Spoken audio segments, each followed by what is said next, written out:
रत्नी देवी के दो बेटे हैं, जिनमें अभी अभी बड़े बेटे मनोहर की शादी सुनियाना से हुई थी। सुनियाना काफी संस्कारी और सुलझे विचारों की थी। उसने आते ही घर गृहस्थी को संभाल लिया था। सुनैना अपने सास ससुर, पति और देवर भास्कर का बड़ा ही ध्यान रखती थी। सबको आश्चर्य होता था कि कल की आई बहू ने आते ही घर का नक्शा बदल दिया। पहले जो काम नहीं हो पाए थे वो सुनैना की समझदारी से जल्दी जल्दी निपटने लगे थे। बाहर आंगन के कोने में कबाड़ खाना बना रखा था। एक दिन सुनैना जल्दी उठी, सबका खाना पीना बनाकर रख दिया और कबाड़ खाने को साफ करने में लग गई। 2 दिन में उसे साफ करवा दिया, कबाड़ बेच दिया और जरूरी सामान कोठरी के अंदर रखवा दिया। उस जगह 3-4 गमले मंगवाकर पौधे लगवा दिए और लकड़ी का रस्सी वाला पलंग बिछवा दिया। आंगन की शान हो गया था। घर का वो कोना अब सब कोई वही बैठकर चाय पीने की होड़ में लगा था। छोटा देवर भास्कर को ये सब पसंद नहीं आता था। वो अपनी भाभी सुनैना से कन्नी काटता था। मनोहर उसके लिए कुछ भी करता तो अपने माँ बाबूजी के कान भर देता था। भैया तो भाभी के गुलाम है, जैसा भाभी नचाती है वैसे ही नाच रहे हैं। अरे क्या जरूरत थी गमले और पौधे लगाने की, ये सब शहरी सोचले हैं। अब भाभी उन गमलों की देखभाल करेगी और खाना पीना समय पर ना करेगी। लेकिन सुनैना के सास ससुर अपने छोटे बेटे की बात को अनसुना कर देते थे। उन्हें पता था कि उनकी बहू जो भी कर रही है इस घर की भलाई के लिए कर रही है। रसोई में बैठकर खाना बनाने से काफी जगह गिर जाती थी, तो सुनैना ने रसोई में पट्टी लगाने को कहा ताकि वो खड़े रहकर खाना बना सके। तो मनोहर ने जड़ से हाँ कर दी। ये बात भास्कर को रास न आई। ये भाभी तो अपने आराम के चक्कर में फालतू खर्च करवा रही है और भैया तो उनके गुलाम है, जो कहे वो कर देते हैं, कभी किसी चीज के लिए मना नहीं करते। मेरा काम सबको चेताना था, फिर मत कहना कि मैंने कुछ बताया नहीं। सुनैना अपने देवर की हर बार की टोका टोकी से परेशान हो चुकी थी, पर सास ससुर और पति उसके साथ थे तो वो कुछ बोलती नहीं थी। एक दिन गांव में मेला लगा था। जब से आई वो कहीं घूमने नहीं गई थी, तो उसने मनोहर से मेला दिखाने को कहा। मनोहर ने हामी भर दी और शाम को तैयार होने को कहा। ये सुनते ही भास्कर फिर से चिल्लाने लगा, माँ को अकेले भोजन बनाना होगा और भाभी को मेला घुमाने की पड़ी है। घर की जरा भी चिंता नहीं है, माँ ये सब अकेले कैसे करेगी।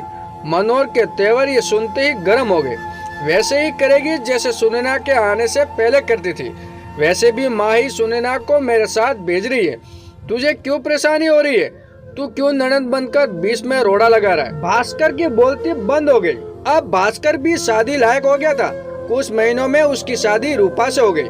रूपा बस रूप की ही थी, घर गृहस्थी के गुण उसमें जरा भी नहीं थे। सुनैना उसकी बराबरी मदद किया करती थी। रूपा थोड़ी नए जमाने की थी। उसने आंगन में बिछी खटिया को हटाकर 4 कुर्सी टेबल वहाँ पर रखने को कहा, तो भास्कर ने तुरंत हाँ कर दी। तो सुनैना बोली, देवर जी सब किस्मत का खेल है। कल आपके भैया जोरू के गुलाम थे और आज आप जोरू के गुलाम बन गए हो। सबको जोरू का गुलाम बनना ही होता है। और हंसने लगी। भास्कर को सारी बातें कांटे की तरह सूख गई। अब उसने सोच लिया कि वो रूपा के कहे अनुसार एक भी काम नहीं करेगा। इस घर में सिर्फ भैया ही जोरू के गुलाम कहलाएंगे, वो नहीं। सुनैना और रूपा दोनों मिलकर रसोई बनाती थी। रसोई पूरी तरह से खुली हुई थी, सारा सामान बिखरा रहता था। रूपा ने भास्कर को कहा कि रसोई में थोड़ा लकड़ी का काम करवा दे ताकि सामान खुला न रहे, तो भास्कर ने मना कर दिया। रात को रूपा ने उससे बात नहीं की। बड़ी मुश्किल से उसने मनाया तो बोली, मैं तो घर के भले ही के लिए कर रही हूँ। रसोई कमरे से सीधी दिखती है, सारा सामान दिखता है, मुझे तो अच्छा नहीं लगता है। आखिर भास्कर ने हार मान ली और जल्दी ही रसोई में लकड़ी की बंद अलमारियां बनवा दी। क्यों देवर जी, आप भी अब जोरू के गुलाम बन गए? जैसा रूपा कहती है वैसे ही करते हो। भास्कर कुछ कह ना सका। रविवार का दिन आया। रूपा ने सुनैना से कहा कि वो भास्कर के साथ सिनेमा देखने को जा रही है, तो सुनैना को अपने मेले जाने वाली बात याद आ गई। वो तुरंत बोली, देवर जी आप रूपा को सिनेमा दिखाने ले जा रहे हो, तो रसोई में खाना पीना कौन करेगा? आप भी अपने भैया की तरह आखिर जोरू के गुलाम हो गए। ये सुनते ही भास्कर शर्मिंदा हो गया। भाभी मुझे माफ कर दीजिए, मैंने भैया को बहुत ताने दिए और आपको भी परेशान किया।